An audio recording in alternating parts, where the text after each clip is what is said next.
But most of them are not pioneers. They were here much later. And the burials continued here until 1937. This is a little misleading. Something like 315 LDS were buried in this cemetery. And most of those burials were in the warm weather. You know how it is when you go back to school in the fall, lots of sickness. That's the way it was here.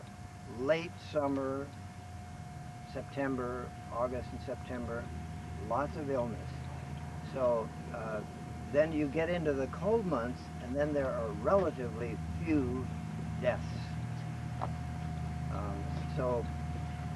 There are little historical problems that we're dealing with. The church historian's office now has admitted that there were 300 and some who died here, not over 600. Thomas L. Kane, our great friend, is the one, I think, who started us down the path of more than 600 being buried in that cemetery by the Missouri River. And that cemetery is this cemetery. He, in 1850, made an address to the Historical Society of Pennsylvania, and it made the church look so good that some wealthy members of the church said, "We will pay if you will print this and circulate it to members of the administration, to leading senators, and to newspapers," which would give them a totally different picture of the church than they had had. And Thomas L. Kane said, "I will do that if one of your church members will help me edit it." I think that editing was done by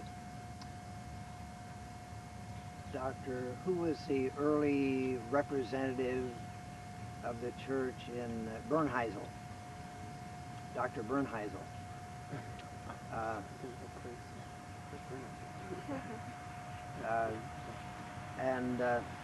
I think that's the case. At any rate, footnoted on the address that was given to the Historical Society of Pennsylvania was the statement that 600 were buried in the cemetery, that cemetery by the Missouri River, referring to this cemetery.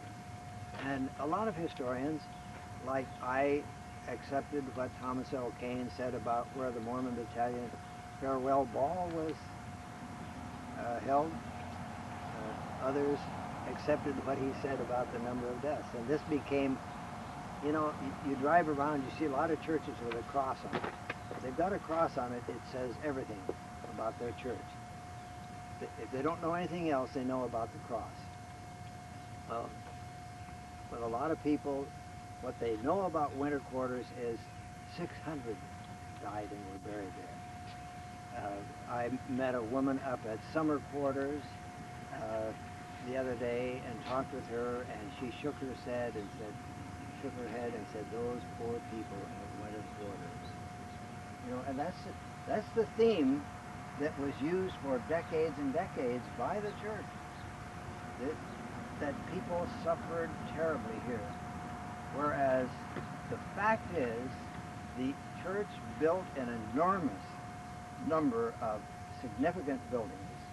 All these communities, roads, bridges, ferries, organized quite a number of counties, governments, and established a major trail which was later borrowed by California gold rushers, Colorado gold rushers, Montana gold rushers, by many who were going to Oregon, and it became the pattern for the Union Pacific Railroad.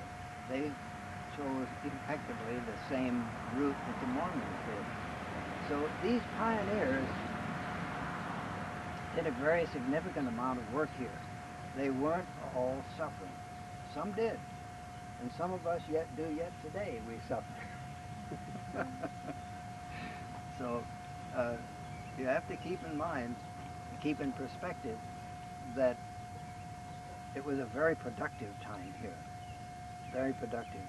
And when the LDS left their communities and went west, can you imagine the heavy debt they left here for people to pay off, for all the roads, bridges, and ferries, and governments, and courthouses, and all that?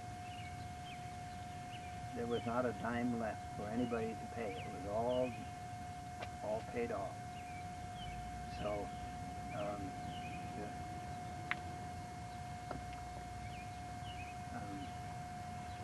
there are things here that need to be changed, but they're quote-unquote historic. So we're going to keep them. Let's go up now.